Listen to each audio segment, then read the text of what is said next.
Hey there, America and calling up community. My name is Claudia Alec, and I don't have time for this. I'm in the midst of a move into my new super accessible housing. I am so excited! And I've been offline for the last 24 hours, packing and putting things where they need to get to. And I went online and saw that we were once again suffering from the horrifying impacts of white male nationalist violence. I am so sorry, El Paso. I am so sorry, Texas. I am so sorry, America. I am so sorry, human beings who live in this country right now. What we are collectively doing with each other is horrific, and we need to change it right this minute. I thought I'd take this quick moment to just add my 2 cents to the national discourse and encourage us all to call each other up instead of calling each other down. So, I share this good piece of advice from activist and communicator Alice Wong, who tweeted, "Do not conflate violence and hate with disability.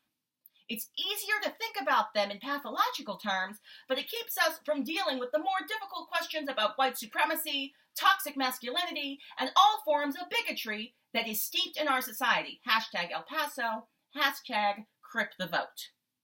So for all of the national leaders out there and national communicators out there who are busy calling us down with their ableist, sanist nonsense, I gotta request that you please stop. And for everybody else, you need to interrupt that. If anyone is trying to label these actions that we are experiencing and witnessing on an almost daily basis in this country on individual neuroatypicalness, they are insulting the huge community of people who are neuroatypical and are not out there murdering people. It's insulting to them. Also, if you're a national leader and you're suddenly trotting out, well, we need to invest in mental health, but up, and you have never done that in your entire career, and you just say it when there's a national shooting, we know what's going on. So we recognize when people are helping us be in denial. We recognize when people are obfuscating and distracting from the actual core issues of white national violence.